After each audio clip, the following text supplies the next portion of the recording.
Cyberpunk 2077, the most anticipated game of 2020. A game that was in development for roughly 9 years. A game that was announced way back in 2012. A game that was delayed 3 total times in 2020 alone just to get it right. A game that was supposed to come out only when ready. A game produced by CD Projekt Red, one of the most critically acclaimed game producing companies who produce games such as The Witcher 3, which is one of the most critically acclaimed games of all time. A game that was supposed to quote unquote change our whole open world game experience forever. Is it good?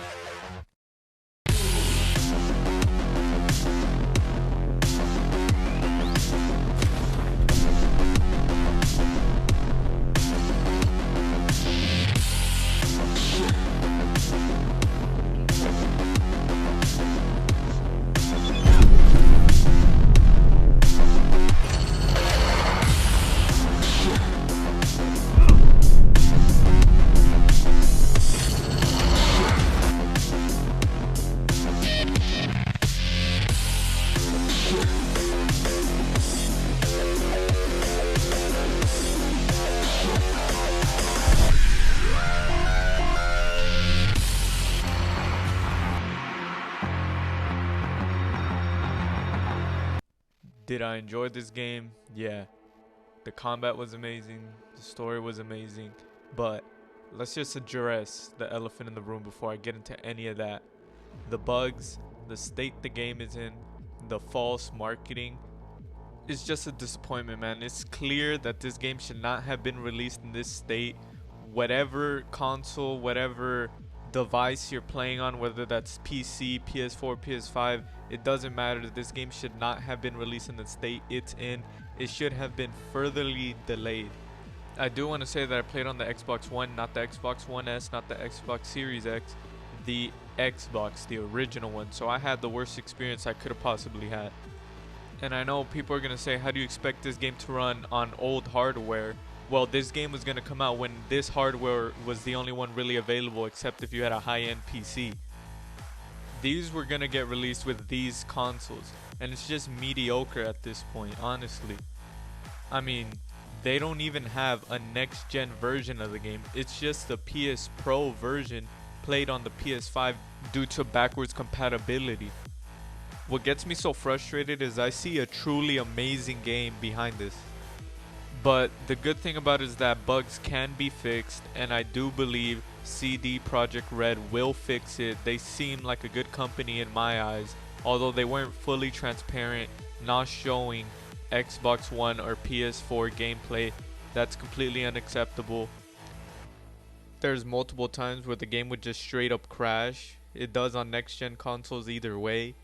There's multiple times where the frames literally drop to damn near 5 frames per second. Things not loading in. It's literally laughable. It is. And the good thing, like I said, is this can be fixed later. Hopefully it will. I have faith it will. I believe CD Projekt Red will. I see the passion put into this game, and I can't ignore that. I just wanted to say this to really get the point across that the bugs really did affect my enjoyment overall in the game. But I do want to say that I do think when this game gets fixed, hopefully if it does, I will re-review this game, as I do think it deserves a second chance. Now let's get into the actual game itself, ignoring the bugs. I do want to say that there are things that bother me, such as surprisingly the lack of customization. You only get to customize your character once, right at the beginning. If you fuck that up, if you don't like how it looks later on, too bad. You can't change your haircut, nothing. You can't customize your personal vehicle. So if you don't like the colorway of your car, too bad, deal with it. If you want to get another car, you got to spend a lot of money, and it doesn't even feel like your personal vehicle, really. Gear, what's the point of gear? You literally put together like an ugly ass outfit, but your armor's high. So which one would you take? Being fashionable or actually being able to take damage? I don't know why that bothered me so much, as it's a first person game, but I want to be able to take a lot of damage while still being fashionable, not throwing together this mismatch ugly outfit. And they also marketed it as you can dress however you want, which is true, but there is no benefit to do so.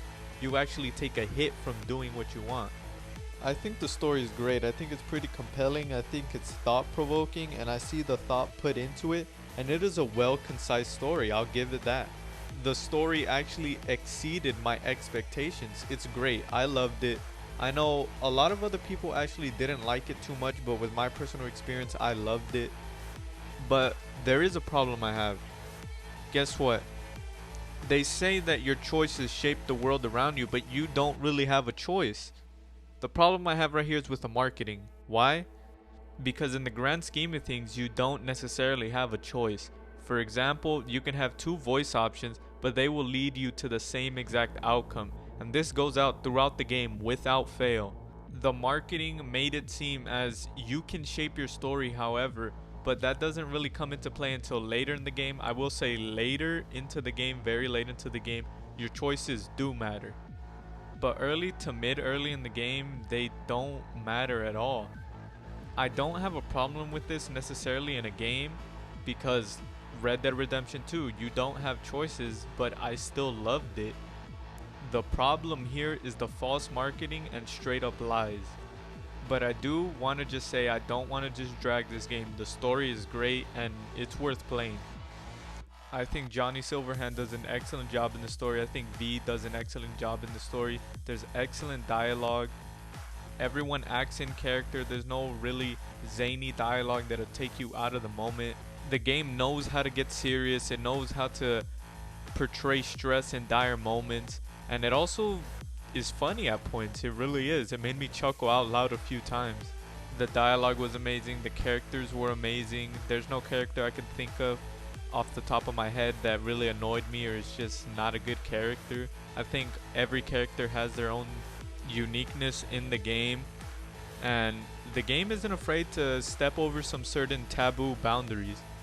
There is a certain part in the game where I will not say what exactly happens because of spoilers, but when it happened I was like, damn, that's pretty fucking grim, but it's very realistic and in the character to do what they did after they had been through everything they had been through in that point of the story.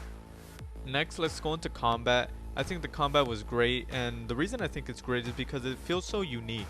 Every build is different from one another, so you can go for a melee build, pistol build, assault build, whatever. You can mix and match, and everything feels unique. If you put all your cards into one skill tree, then it will really show.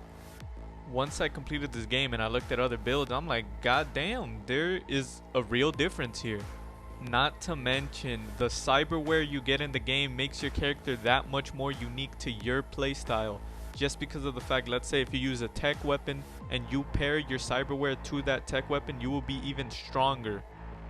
You can use a missile launcher that can get implemented in your arm, but you can also get blades in your arms. You can also get a whip in your arm. What else can you get? Gorilla arms. The versatility in the combat is amazing. Just plain amazing. I think they really did good with this part, although sometimes it's just the game being buggy, as you can see in the gameplay, but the combat's amazing. I really enjoyed it, and I really don't have any complaints except the bugs, obviously, but that's gonna get fixed later on, hopefully. Let's talk about the world around you, and what I mean by that is the atmosphere of the world itself. There is so much detail in the city, although the graphics may not be the best because I am on Xbox One. I've seen graphics on PC and it looks plain amazing. There were moments where there was no bugs, it was running good, it was running alright, and I was really immersed in the game alone on Xbox, not no high-end PC, and they were able to immerse me sometimes. And when the game was able to do that, it was so enjoyable, it was great. The map is huge, and they really made it feel so unique and so dense and so lively. Well, sometimes, because sometimes NPCs don't spawn at all. I don't know about PC. But like I said, I see the potential in this game, and at times it really did feel very alive. There are a plethora of side missions you can go into to see certain sections of the city, see how certain gangs run certain parts of the city. You really get a lot from the city off of the side missions. You do so off of the main quest as well, but I mainly got it off of the side missions. I've gotten a total of 70 hours on this game, and I did start up a new save right after I finished because I did enjoy the game, although mostly this review has been me bitching I did enjoy it. That comes from just pure frustration, like I already said, because I see the potential for this game to be amazing. And I mean truly amazing. But let's just go ahead and give it a score, man. I give Cyberpunk 2077 a 8. Unfortunately, I gotta give it an 8 from the state it's in currently. Like I said, this is a game I do plan on reviewing again someday when it is fixed. I don't recommend getting this game right now. I do feel like you should wait to get truly the best experience possible. It is gonna be worth it. I don't want to excuse what the developers did, but we do gotta keep in mind that they were pressured to release the game. Although they should have put their foot down and not released it, it is what it is. That's what they did. And if you want the best experience, you definitely should wait. I was actually on the verge of waiting as well, but I did want to get this review out.